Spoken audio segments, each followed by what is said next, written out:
Hello everyone, how are you? So, today I will tell you about the class number of 32. This is the 32 number class of English spoken. In today's class we will discuss the daily sentences that we always use in our spoken, in which the countable words and uncountable words are used. Okay? So, let's start the class and try to understand.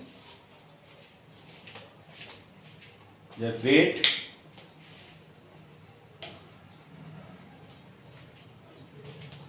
तो आज की इस class में हम sentences लेके आए हैं जो जनरली हम अपनी स्पोकन में यूज करते हैं, और उसमें कुछ ऐसे वर्ड्स होते हैं जो इंडेफिनिट प्रोनाउन का काम करते हैं, जो कि यहाँ पे हमें एक्चुअली पता नहीं होता कि वो जो काउंटेबल नंबर्स है वो डेफिनेट है या इनडेफिनिट है। तो यहाँ पे हम ऐसे कुछ डेफिनेट और इनडेफिनिट प्रोनाउंस के बारे में भी बात करेंगे। जैसे कि पहला सेंटेंस है, all the books on this table are blue, यानी सारी किताबें इस टेबल पर जो रखी हैं वो सब कैसी हैं? ब्लू हैं। All the books on this table are blue, all the books on this table are red, हैं blue, pink etcetera. Each of them has his own car. Each of them. Each of का मतलब उनमें से प्रत्येक पर, उनमें से प्रत्येक पर क्या है? अपनी कार है, ऑन कार है, हैं? उनमें से हर एक व्यक्ति के पास में अपनी कार है। I bought 4 pencils at 15 पैसे each, यानी मैंने 4 पेंसिल खरीदी और प्रत्येक पेंसिल की कीमत क्या है? 15 पैसे है, यानी कि मैंने 15 पैसे की दर से 4 पेंसिल्स खरीदे। Sonia and Radha likes each other, तो ईच अदर का मतलब होता है यहाँ पे एक दूसरे के लिए, है ना? तो सोनिया एंड राधा एक दूसरे को पसंद करते हैं। Either of these two keys, तो देखो दो वर्ड होते हैं, एक आइदर और एक neither. Either of these to की, इन दोनों चाबियों में से कोई भी एक, है ना?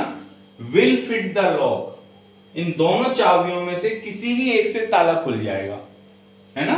तो वहां पे हम either of these two keys will fit the lock, इस ताले में कोई सी भी एक चाबी आ जाएगी। अगर neither of these two keys, इन दोनों चाबियों में से कोई सी भी चाबी इस ताले में नहीं आएगी, तो वहां होता neither of these two. Give me something, something मतलब कोई वस्तु, कोई चीज खाने पीने की। Give me something to eat, खाने के लिए मुझे कुछ दो, हैं? I have lost many a thing, I have lost many a thing. Many a का मतलब यहां पे बहुत सी चीजें, मैंने बहुत सी चीजें खोई हैं, many a thing. Has someone came, has someone come, कोई आया है, हैज समवन कम, कोई आया है। हैड एनीवन या एनीबडी कम, क्या कोई आया था, क्या कोई आया था। Yes somebody is waiting for you, जी हां कोई तुम्हारा इंतजार कर रहा है। इज वेटिंग यहां पे प्रेजेंट कंटिन्यूअस को शो कर रहा है, तो somebody is waiting for you, कोई तुम्हारा इंतजार कर रहा है। You can use anything of this house, यानी आपके लिए इस घर की सारी चीजें हाजिर हैं, हैं?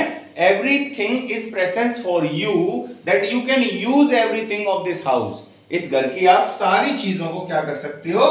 इस्तेमाल कर सकते हो। Okay, next sentence, everyone in my house is ill, मेरे घर में हर एक व्यक्ति क्या है? बीमार है। Everyone in my house is ill। अब यहाँ पे everyone और everybody, there are the selected member in the family, but in everybody used that the number is uncountable। जहां पे नंबर अनकाउंटेबल कंडीशन में होता है तो वहां पे हम everybody यूज करते हैं, और जहां पे जो नंबर है वो सिलेक्टेड हो, फिक्स्ड हो, तो वहां पे हम everyone का यूज करते हैं। Next sentence, We went all around the garden, we went all around the garden। all around का मतलब पूरे बगीचे के चक्कर लगा दिए, यानी पूरे बगीचे को हमने घूमने गए।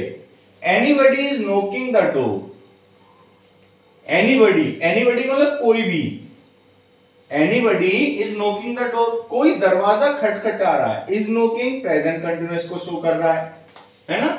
Any one of you likes T, any one of you, यहां पे एनी वन ऑफ यू का मतलब तुम में से कोई भी चाय पसंद करता है, any one of you likes T.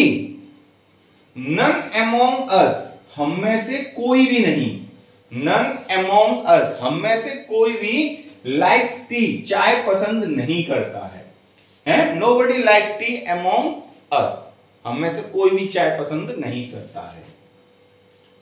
अगला है they travel the whole world, यहां पे ट्रेवल्ड में ईडी आएगा, या ट्रेवल लगेंगे तो प्रेजेंट इंडेफिनिट को शो करेगा, और ईडी हमने अगर लगा दिया तो पास्ट इंडेफिनिट को शो करेगा। They travel the whole world, उन्होंने सारी दुनिया घूम ली, उन्होंने सारी दुनिया घूम ली, वे सारी दुनिया घूम लिए। I waited for her all the time, I waited for her all the time, सारे समय में उसका इंतजार करता रहा। I waited for her all the time, from day to evening या morning to evening, I waited for her, है ना। Bad habits should be nipped in the bud, bad habit, ये क्या है, इडियम्स का यूज हुआ इस सेंटेंस में।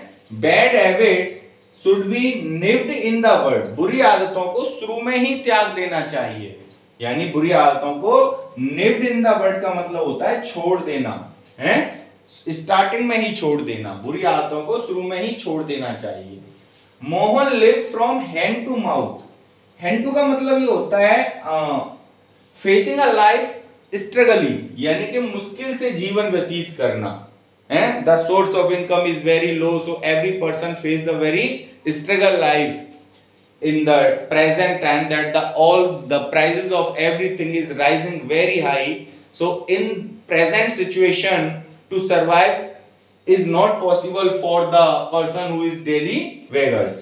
So you know Mohan lives from hand to mouth, Mohan मुश्किल से जीवन जीता है, यानी कि उसकी जो इनकम है, सोर्स ऑफ इनकम है, इज वेरी लो, सो यहाँ पे हम हैंड टू माउथ यूज करते हैं। ये डेली कमाने दमाने वाला, डेली कमाता खाता है, daily beggars. The dacoits are still at large, यानी जो डेक्विट्स हैं, डाकू हैं, अभी भी पकड़े नहीं गए, अभी भी पकड़े नहीं गए। आर स्टिल एट लार्ज का मतलब ये होता है, स्टिल एट लार्ज, कि अभी भी वो फरार हैं। The dacoits are still at large, यानी दे आर, वे अभी भी क्या है, फरार हैं, पकड़े नहीं गए हैं। The murderer was caught red handed, red handed का मतलब होता है रंगे हाथों पकड़ना। तो जो मर्डरर है, खूनी है, उसको रंगे हाथों पकड़ा गया, खून करते हुए पकड़ा गया, है ना। रंगे हाथों का मतलब catching the murderer while murdering anyone, किसी को मर्डर करते हुए, मर्डर्ड एनीवन, किसी को मर्डर करते हुए पकड़ना, red handed.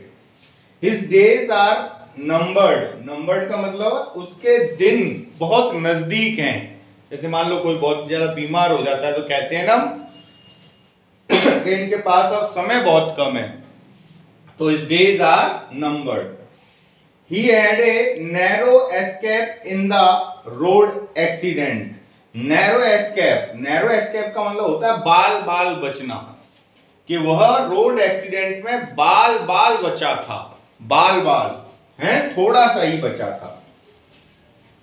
He has seen many ups and downs in his life, उसने जीवन में बहुत सारे उतार चढ़ाव देखे हैं, जीवन में उसने बहुत सारे उतार चढ़ाव देखे हैं। तो every person who now success at present, यानी every person is in life at present success, you know he faced a lot of struggle in his life and he wased many ups and downs in his life. So you know, so every person who has a great achieve है, तो उसने पूरी जिंदगी में बहुत सारे ups and downs देखे होते हैं, तभी कोई इंसान अपनी लाइफ में आगे यानी आसमान की बुलंदियों को छूता है। ओके, तो आज की ये क्लास है, अगर ये क्लास आपको अच्छी लगी हो तो प्लीज इस चैनल को सब्सक्राइब करें, लाइक करें और शेयर करें। So thank you and wish you all the best. Have a good day.